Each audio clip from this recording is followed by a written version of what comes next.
പ്രിയമുള്ള കൂട്ടുകാരെ, ഞാൻ ബാലസാഹിത്യകാരൻ അബ്ദുള്ള കാരാട്ടിൽ. നമുക്ക് ബാലരമയിൽ പ്രസിദ്ധീകരിച്ചിട്ടുള്ള ഞാൻ എഴുതിയ 5 കവിതകൾ ഇന്ന് കേൾക്കാം. ഒന്നാമത്തെ കവിതയുടെ പേര് കുറുക്കച്ചൻ. ഒരു മുയലിനെ പിടിക്കാൻ പോയ കുറുക്കച്ചന് പറ്റിയത് എന്തെന്ന് നമുക്ക് നോക്കാം. കുറുക്കച്ചൻ. ചിരിച്ചു കാട്ടി മുയലച്ചൻ, കൊതിച്ചു വന്നു കുറുക്കച്ചൻ. കുരച്ചു ചാടി ചെറുനായ, വിറച്ചു പാഞ്ഞു കുറുക്കച്ചൻ. ചെറുനായയുടെ അടുത്തെത്തിയപ്പോൾ കുറുക്കച്ചൻ ഇത്രയേ ഉള്ളൂ അല്ലേ. അടുത്ത കവിതയുടെ പേര്, രണ്ടാമത്തെ കവിത, കാള വിരണ്ടു. ചന്തയിലൊരു കാള വിരണ്ടപ്പോൾ എന്ത് സംഭവിച്ചെന്ന് നമുക്ക് നോക്കാം.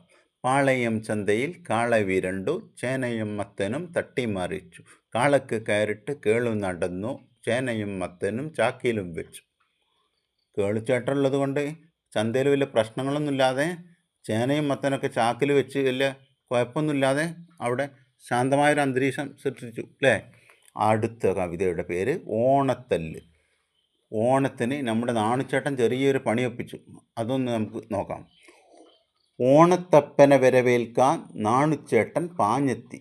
ഓണത്തല്ലിന് വിസിലൂതി നാണുച്ചേട്ടൻ തടി തപ്പി.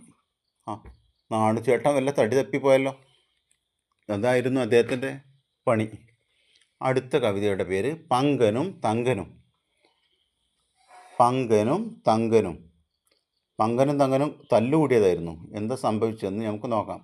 പങ്കനും തങ്കനും കണ്ടുമുട്ടി, പങ്കനും തങ്കനും തല്ലുകൂടി. പങ്കന് 12 തല്ലു കിട്ടി, തങ്കന് 12 തള്ളു കിട്ടി. പങ്കനും തങ്കനും നൊന്ത നേരം തോളത്ത് കൈവച്ച് കൂട്ടുകൂടി.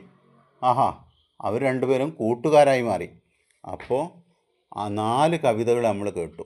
അടുത്തത് 5ാമത്തെ കവിത, മാത്തനും തവളയും. മരം മുറിക്കാൻ വേണ്ടി മാത്തൻ ചേട്ടൻ വന്നതായിരുന്നൊരു മരച്ചുവട്ടിൽ. അപ്പോൾ എന്താ സംഭവിച്ചതെന്ന് നമുക്ക് നോക്കാം. മരച്ചുവട്ടിൽ മാത്തൻ മരം മുറിക്കാനെത്തി, മരച്ചുവട്ടിലുമിടയിൽ കരച്ചിലായി തവള. വിരണ്ടു ഞെട്ടിയ മാത്തൻ മരം മുറിക്കാതോടി. മാത്തൻ ചേട്ടൻ വല്ല തടി തപ്പിയല്ലോ തവളയുടെ ശബ്ദം കേട്ടിട്ട് അല്ലേ.